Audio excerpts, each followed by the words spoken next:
Sir Keir Starmer met Emmanuel Macron today ahead of Armistice Day commemorations marking the end of the First World War.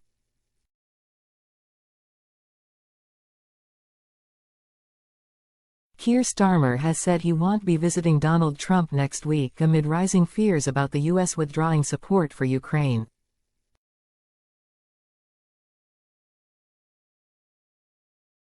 Concerns are mounting that the president-elect may cut military aid to Kyiv when he enters the White House in January.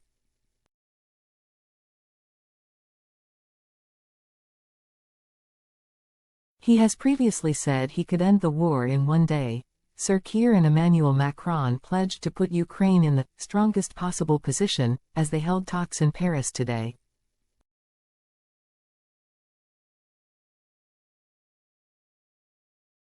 Their meeting follows suggestions that Britain and France could seek to persuade Joe Biden to grant Ukraine permission to use Storm Shadow missiles to strike into Russia before he leaves the White House.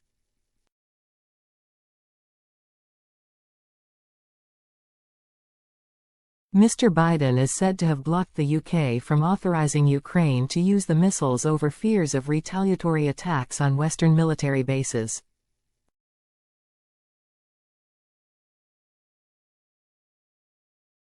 World leaders around the globe are anticipating how drastically Trump intends to change U.S. policy on Ukraine following his presidential victory last week.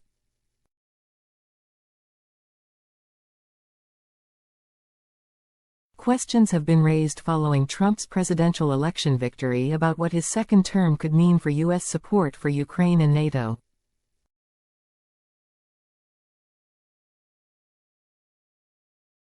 Over the weekend, The Washington Post reported that the president-elect has already spoken to Vladimir Putin, urging the Russian leader not to further escalate the war.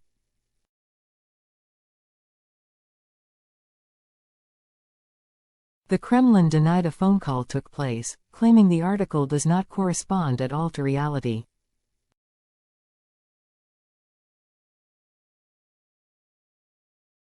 A number of world leaders have said they will visit Mr. Trump at his Mar-a-Lago home on their way to the G20 summit in Rio de Janeiro next week.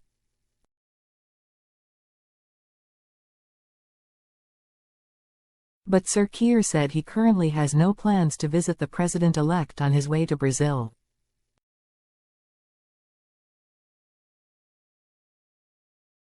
"No, we're going straight there as far as I know," he told journalists en route from Paris to Azerbaijan, where he is due to attend the COP29 climate summit.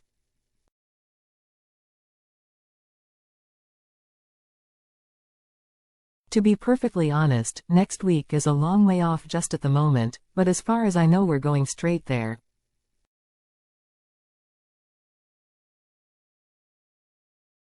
I obviously spoke to him, as you know, on the phone on Wednesday evening, a very constructive, very good conversation.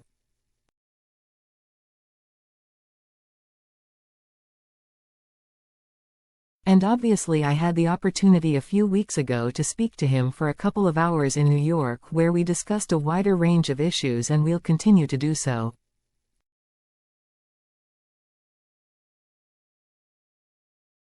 Sir Keir met Mr. Macron ahead of Armistice Day commemorations marking the end of the First World War, becoming the first British Prime Minister to attend the events in the French capital since Winston Churchill in 1944.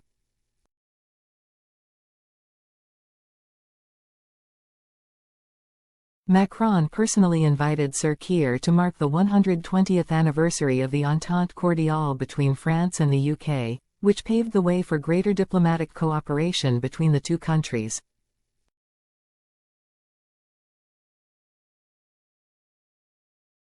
A statement from the Élysée Palace said the two leaders had reaffirmed their commitment to support Ukraine unwaveringly.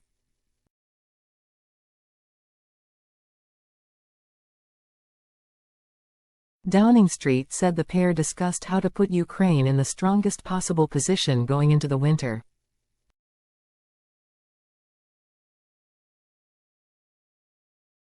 But Sir Keir refused to confirm whether the two leaders discussed the use of storm shadows in Russian territory.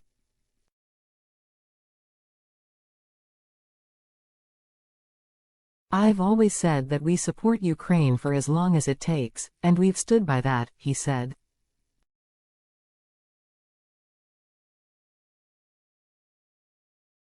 I've also said that on a number of occasions, we need to put Ukraine in the best possible position.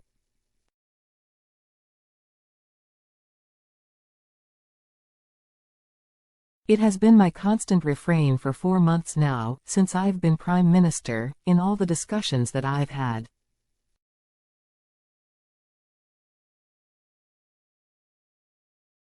That is the heart of the discussions that we've been having. We did, of course, discuss Ukraine this morning, as you would expect, and for reasons that you'll already understand, I am not going to go into the operational matters.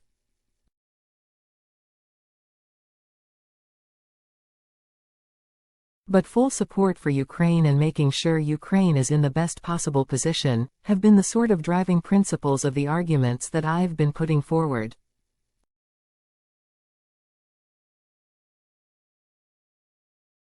Downing Street insists no war was ever won by a single weapon when asked about the potential use of the missiles.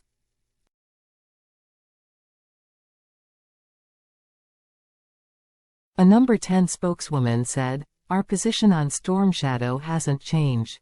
We've always said that when we discuss our support for Ukraine, we do so in terms of broader strategy to ensure that Ukraine is in the strongest possible position going forwards, particularly in the winter, and we've also been clear that no war was ever won by a single weapon."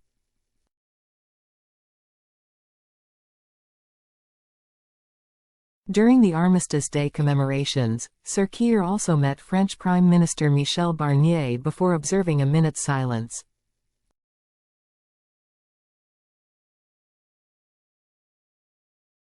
The PM and Macron laid a wreath at the statue of Churchill in Paris and travelled in an open roof car to review troops around the Arc de Triomphe.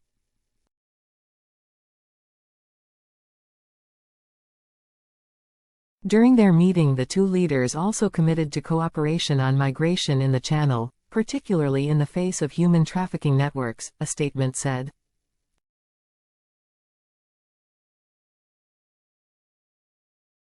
The pair discussed European security and the prospects for the relationship between the EU and the UK, alongside discussions the humanitarian situation in Gaza.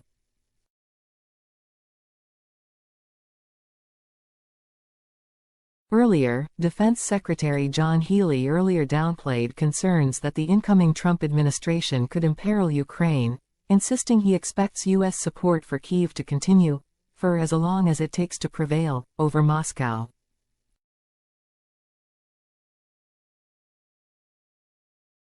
During his campaign, the president-elect has insisted he would find a solution to end the war, within a day, without explaining how he would do so, which some have interpreted to mean a peace on terms favorable to Moscow.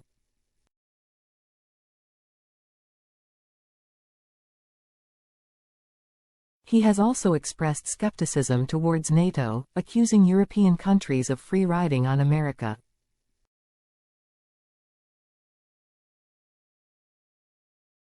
But facing broadcasters on Monday morning, Mr. Healey said he believed Washington would remain steadfast in its backing and would not turn away from the military bloc.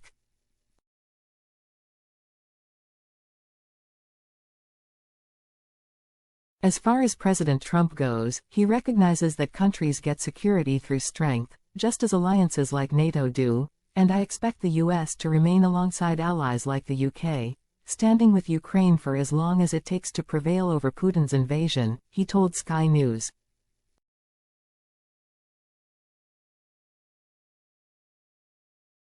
I don't expect the US to turn away from NATO. They recognize the importance of the alliance.